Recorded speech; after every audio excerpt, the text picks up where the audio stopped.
A man is shown cursing non-stop because he can't find a lighter to continue a habit he enjoys. It's revealed that he's been partying recklessly with euphoric substances for 2 days and 2 nights. When his roommate doesn't respond to his calls, the man decides to step outside. Upon arriving at a convenience store, he finds the place in complete disarray, with no employees in sight. Even on his way back, he realizes there's no one around, no people, no cars on the city streets. Where has everyone gone? With no logical explanation, the man, named Jake, assumes it might be Christmas Day or some kind of major holiday. But when he reaches the park and notices the birds are gone too, he finally realizes this is the second day of what would later be known as the incident. Suddenly, Jake smells a foul stench, and to his horror, he discovers a corpse lying beneath a park bench. Trembling, he checks the body, then quickly pulls out his phone to call 911. But before he can dial, he notices another lifeless body on a nearby bench. Terrified, Jake runs to his family's home, but no one answers the door. He sneaks in through the back and rushes upstairs, only to find his father and stepmother dead as well. Panicking, Jake runs to his stepsister's room, but it's empty. Breathing heavily, he tries calling anyone he can, but the only response is a recorded emergency message warning everyone not to fall asleep. When he returns to the living room, he sees a pile of blankets shaped like a small tent, a sign that some kids had been having a sleepover.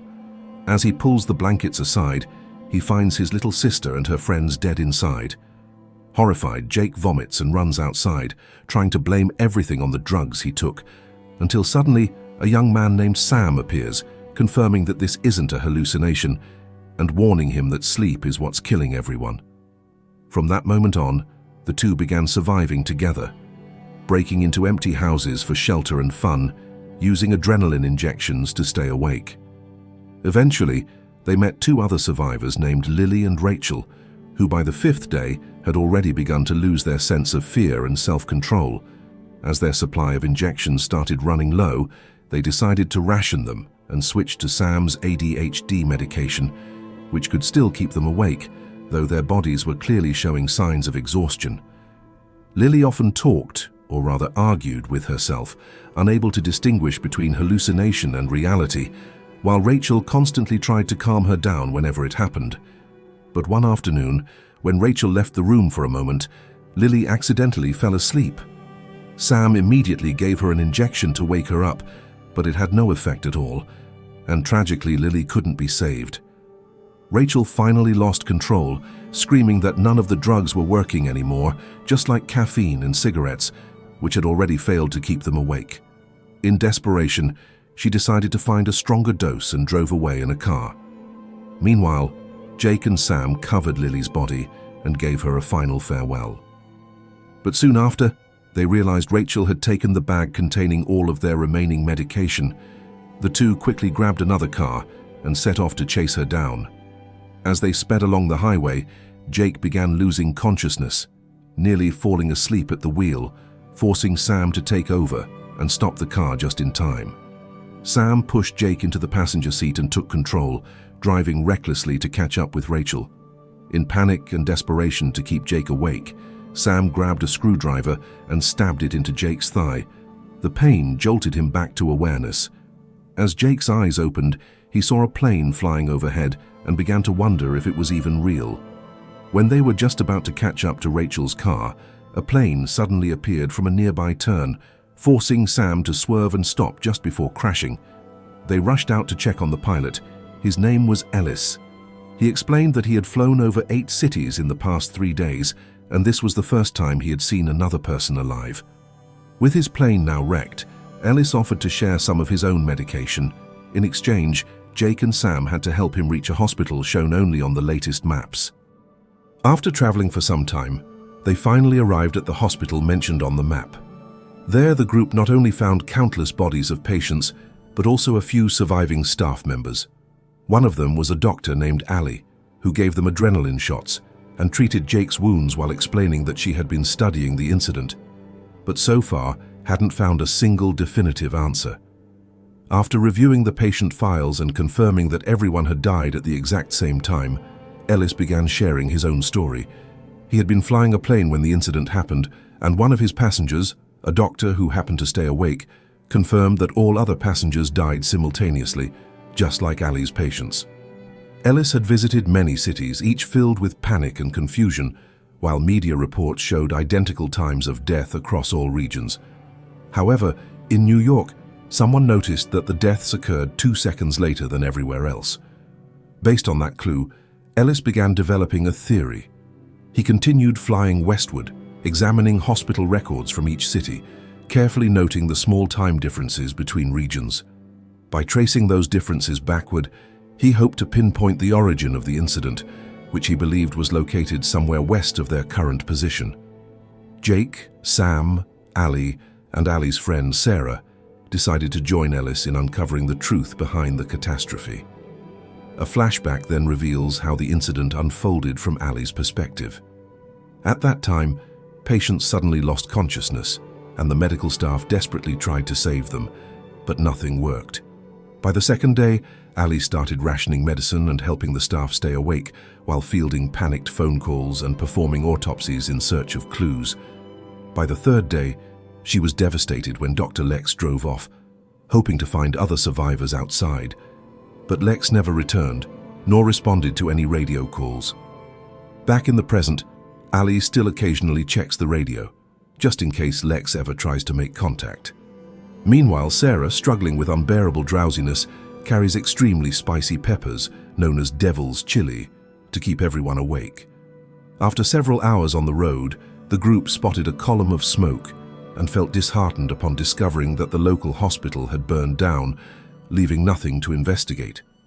That's when Jake suddenly remembered that this city still used an older system, where the morgue was usually located inside the police station, so they quickly decided to head there instead. When they arrived at the police station, the group was shocked to find a wild party taking place, filled with chaos and indecent behavior. As they tried to enter the morgue, a man blocked the door and demanded a password. Ellis threatened him with violence, and eventually they were allowed inside. However, Sarah decided to stay behind, saying she wanted to rest and enjoy the party for a while. Jake agreed to keep her company and told the others to continue without them. While the two of them danced in the crowd, Ellis and Ali examined the death records and discovered that the times differed by just 1 second. They began matching the data on the map and finally determined their next destination, Dallas. Meanwhile, Sam wandered around and found the morgue storage. He saw one of the partygoers choosing a drawer to lie in, surrendering to sleep. At the same time, Jake started hallucinating, seeing his stepsister's figure and following her around the room. He then met a woman who told him the party was being held because they'd found a stash of happy substances that had been confiscated by the police for years. The woman blew some powder in his face, and Jake ran off after spotting his old smoking pipe among the items. Suddenly, another hallucination hit him. His stepsister appeared again, along with her old bedroom, sparking a painful conversation about their family issues that made Jake extremely uneasy. She began to cry, and when a bright light flashed, the hallucination vanished, leaving Jake disoriented and running into another room. Downstairs, Sarah realized she had been left alone and that her backpack containing the chili peppers was gone. Panic set in, leading to a severe anxiety attack. Meanwhile, Jake hallucinated again, this time believing he was inside a prison cell being visited by his sister, who told him that their mother had died. Overcome with anger, Jake cursed his father for mistreating her. When he slammed the cell divider, he suddenly snapped out of his hallucination and ran out of the room. Pushing through the crowd of dancers, Jake fell into another vision, finding his sister's lifeless body. He held her tightly, crying and apologizing for not being there to save her. He finally returned to reality when Sam found him, and together they went looking for Sarah. But it was too late. Sarah had fallen into a deep sleep in her chair. Ali was devastated and immediately blamed Jake for what had happened, refusing to listen to any explanation. Ellis declared that Jake could no longer be trusted and planned to leave him behind, but Sam defended Jake, urging everyone to stay together as a group. A few hours later, their radio picked up a faint transmission, a message believed to be from Lex, saying she had found a solution and was currently in Austin.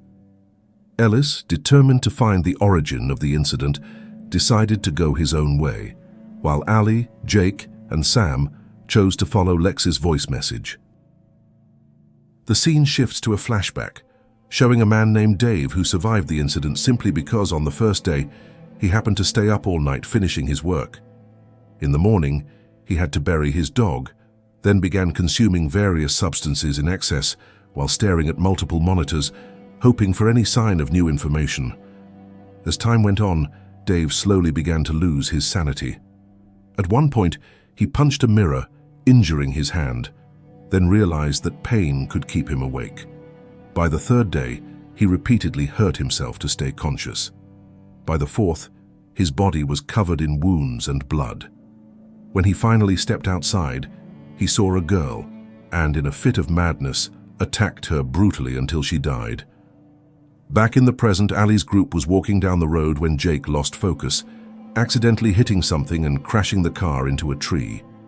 Ali started bleeding heavily and nearly passed out, so they quickly pulled her out and splashed alcohol on her face to wake her up. Sam rushed back into the car to look for water, and through the rearview mirror, he noticed someone watching them from atop a bridge. But when he turned around, the figure had vanished. Jake soon realized that the thing they hit earlier was a person who had fallen from the bridge, which Ali found strange, since in this situation, deaths usually occurred during sleep. Moments later, Ali vomited and began hearing sharp ringing sounds, signs that she might be suffering from a concussion. They bandaged her head and helped her walk as they continued their journey. Sam mentioned seeing someone earlier and wondered if it could be a psychopath, but Jake dismissed the idea, saying it didn't make sense for anyone to behave that way now. After walking a long distance, they reached a small town. Ali threw up again, this time saying she could hear music that wasn't really there. While Sam tended to her, Jake went to look for help and was horrified to find human skulls hanging from trees. Moments later, he spotted a figure with a painted face sneaking nearby, and before he could escape, his path was blocked by someone wearing a mask. At the same time, Ali collapsed and nearly lost consciousness, but a masked group found her in time. They carried her into a church and gave her a dose of their homemade herbal medicine, which immediately helped her regain consciousness. Their leader, Pastor Julio, explained that his group was holding a festival to honor the dead and apologized for frightening them earlier. Julio invited Ali's group to stay as long as they needed and introduced Sam to some other children his age. Meanwhile, Ali examined the ingredients of the herbal medicine and realized that worms were one of its main components, which explained why it tasted so disgusting. Sam begins to befriend a girl named Carmen, who later introduces him to a blind man named Eduardo and his loyal guide dog, Bullet, who somehow manages to stay awake to protect his owner. Suddenly, Bullet starts barking loudly, sending the children rushing back to the party. But out of nowhere, Dave appears, lunges at Carmen and stabs her.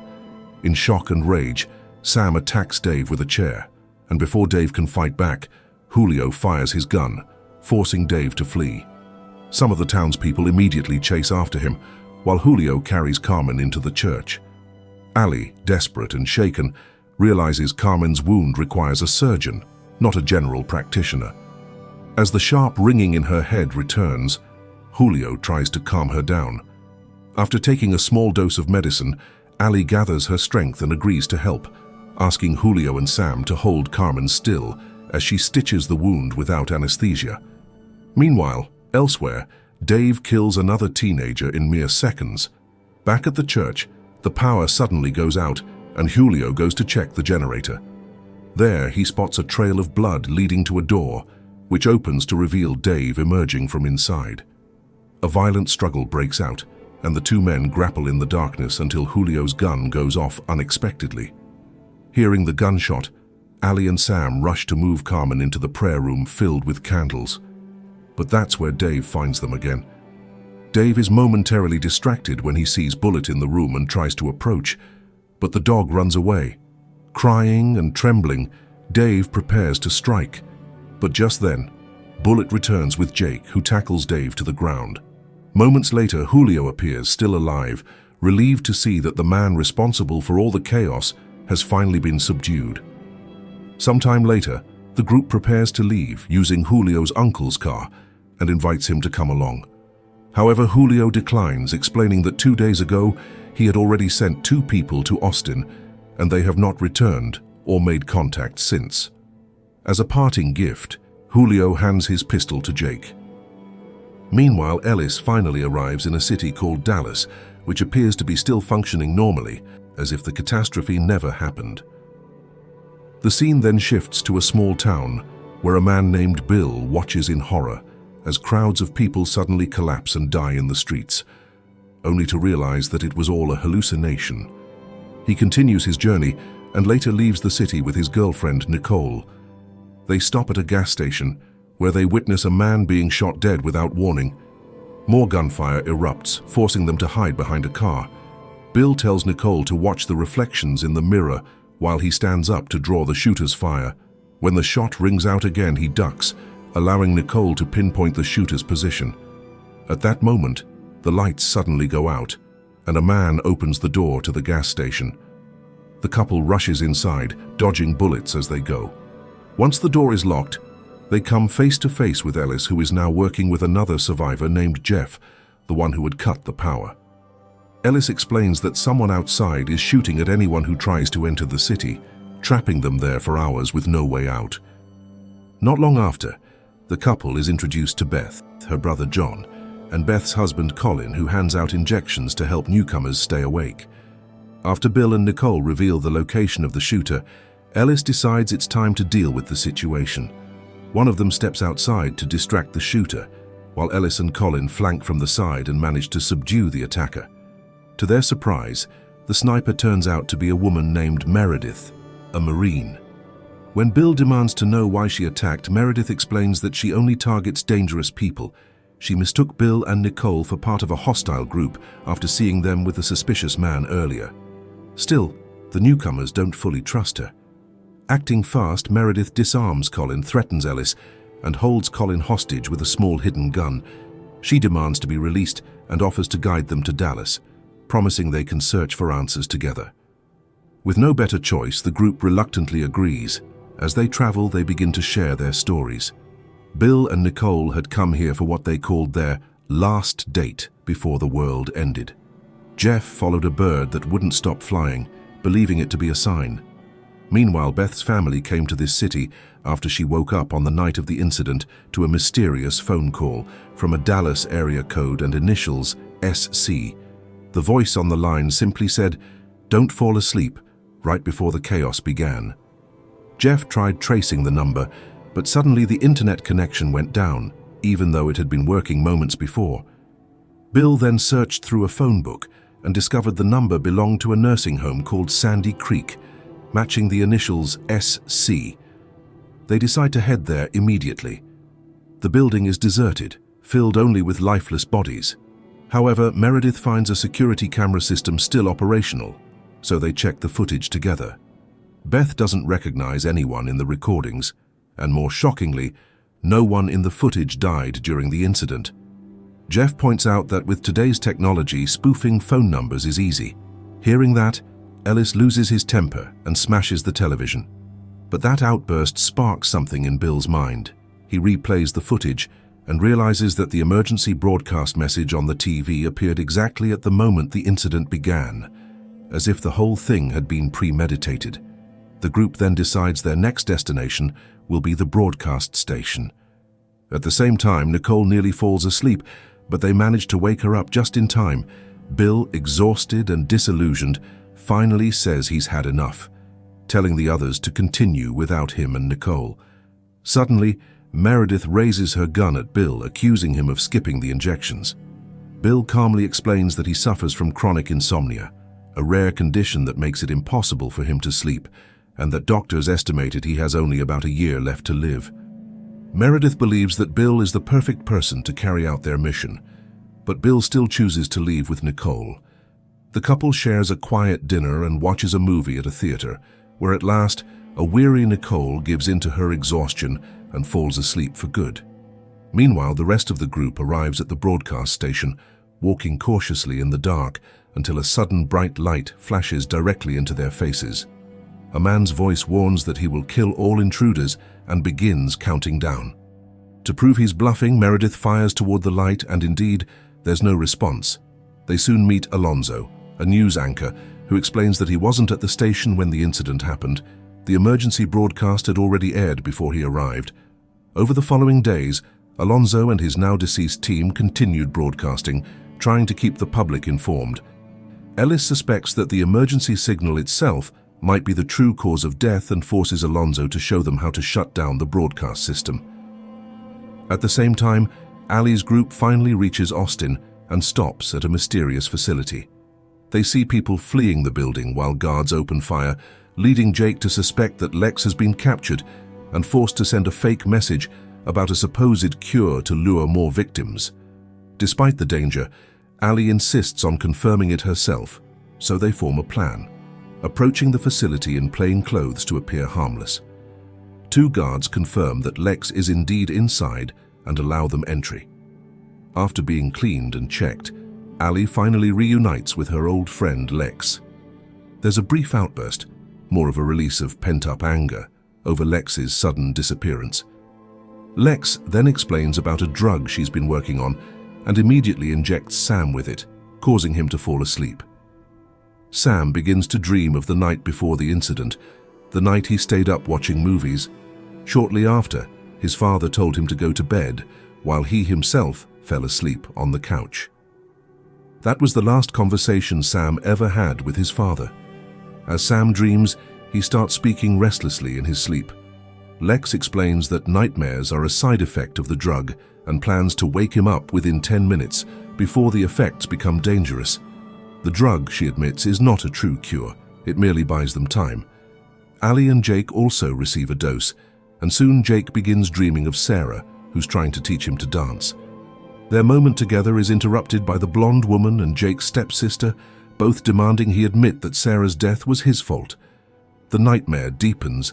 His stepsister begins showing the bodies of Lily and others, all blaming Jake for their deaths. Even Sam is mentioned in the dream.